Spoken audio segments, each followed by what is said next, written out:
உன்னத பாட்டு 2வது அதிகாரம் 6வது வசனம் இப்படியாக சொல்கிறது, அவர் இடது கை என் தலையின் கீழ் இருக்கிறது, அவர் வலது கை என்னை அணைத்துக் கொள்கிறது.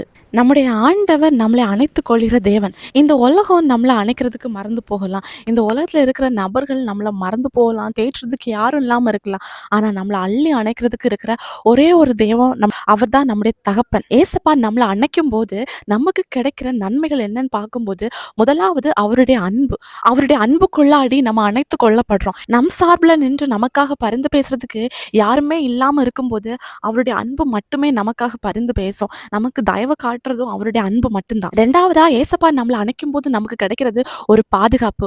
எப்படி கோழி தன்னோட குஞ்சுகளை தன்னோட செட்டையின் கீழே அப்படி அரவணைச்சு பாதுகாக்குமோ, அதே மாதிரி ஏசப்பா நம்மளை அணைக்கும் போது சத்ருவானது நம்மளை தொட முடியாது. அவருடைய பாதுகாப்பு நிழலுக்குள்ளாடி நம்ம இருக்கிறோம். இந்த பாதுகாப்பை நம்ம எப்படி சொல்லலாம்னா, ஆண்டவர் நம்மளை கேர் பண்றாரு அப்படின்னு கூட சொல்லலாம். இன்னும் 3வது நமக்கு என்ன நன்மை கிடைக்கும்னா, அவருக்கும் நமக்கும் உள்ள ரிலேஷன்ஷிப் இன்னும் ஸ்ட்ராங் ஆகும். 4வது ஆண்டவர் நம்மளை தேற்றுவாரு. எப்பெல்லாம் நம்ம உடைஞ்சு போறோமோ, எப்பெல்லாம் அழுறோமோ, அப்போல்லாம் ஏசப்பா நம்மளை தேற்றுவாரு. அவருடைய வார்த்தையின் மூலம் நம்மளை தேற்றுவாரு. ஏசப்பா நம்மளை அணைத்துக்கொள்ள நம்ம என்ன செய்யணும் அப்படின்னா, அவருடைய பிள்ளையா நம்ம வாழணும். ஏசப்பா விரும்புற ஒரு வாழ்க்கை, அவருடைய செல்ல பிள்ளையா நம்ம வாழ்ந்தாலே போதும். ஆண்டவருடைய அரவணைப்புக்குள்ளாடி நம்ம வந்துருவோம். சாலமோன் ஞானி எப்படி சொல்றாங்க, அவருடைய இடது கை என் தலையின் கீழும், அவருடைய வலது கை என்னை அணைத்துக் கொள்கிறது அப்படின்னு சொல்றாங்க.